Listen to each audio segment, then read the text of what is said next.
नमस्कार, स्वागत है आपका संसद टीवी पर। आप देख रहे हैं संसद टेलीविजन का विशेष कार्यक्रम नेशनल इवेंट्स और मैं हूं आपके साथ मनोज वर्मा।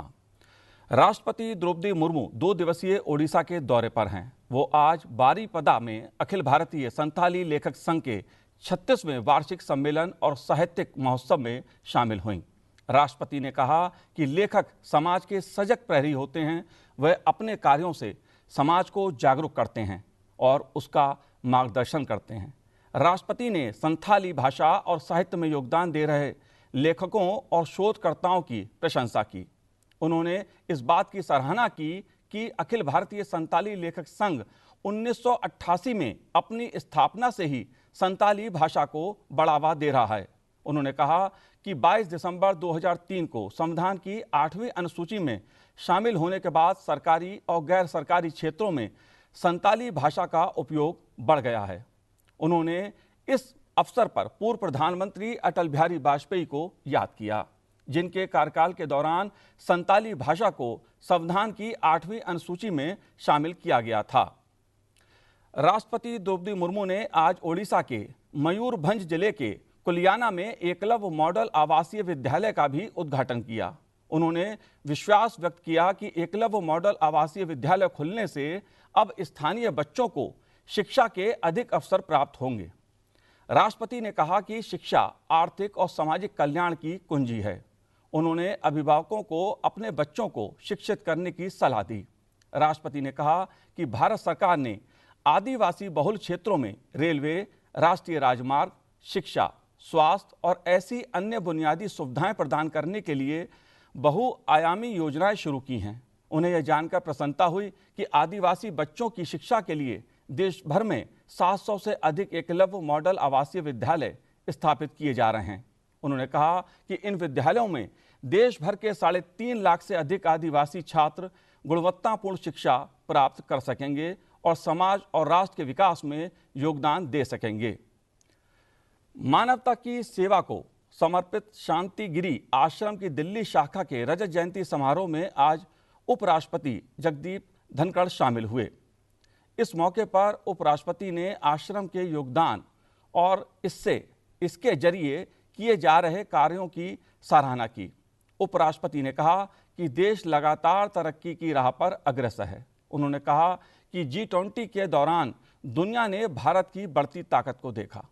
उपराष्ट्रपति ने कहा कि आज इस देश में एक ऐसी मानसिकता की आवश्यकता है जो हमारी सभ्यतागत लोकाचार को प्रतिबिंब करे। उन्होंने महिला सशक्तिकरण पर भी जोर दिया।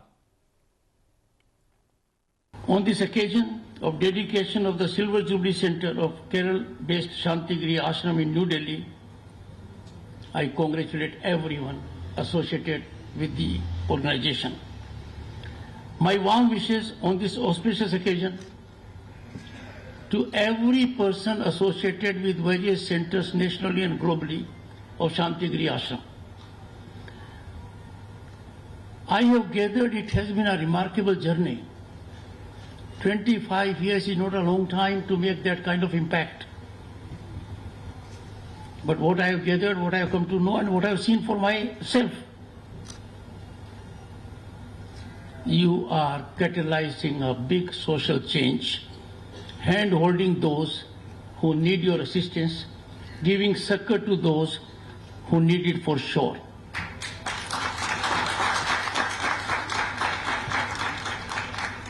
In changing Bharat, home to 1/6 of humanity, you are playing pivotal role by engaging in skill development that empowers the people.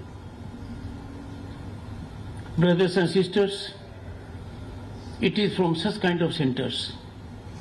You are an epicenter, you are nerve center of wholesome change. What we need in this country today is a mindset that reflects our civilizational ethos.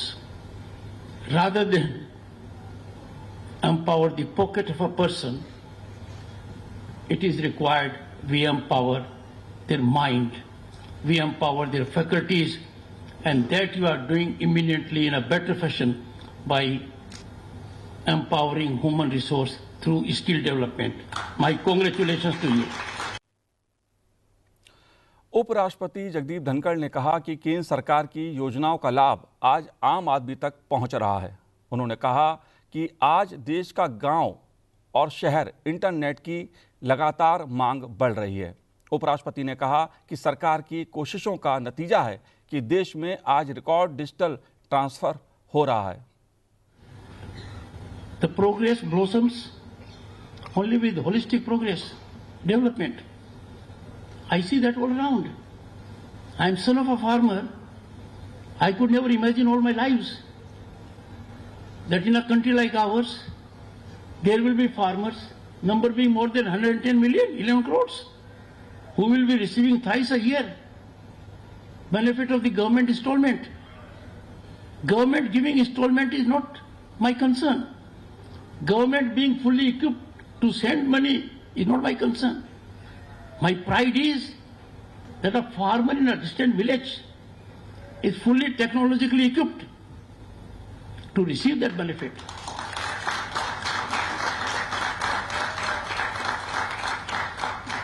We have some of the finest brains in Parliament. They have seen the world. They know global developments. They know that in 2022, per capita data consumption of internet in Bharat was more than that of USA and China taken together. They know it. Why should they be on back foot? A political commitment or belief in a political ideology cannot bind you to that level that you don't recognize nationalism. That is very fundamental. Imagine the kind of revolution which has taken place in this country technologically. It is deep-rooted to every village and dhani, and that is why in 2022, 46% of digital transactions were in Bharat. 46% of global transactions. Our transactions, brothers and sisters, were 4 times the combine of US, UK, France and Germany. Only account of these things. फिलहाल हमारे विशेष कार्यक्रम national events में इतना ही। आप देखते रहिए संसद TV. नमस्कार।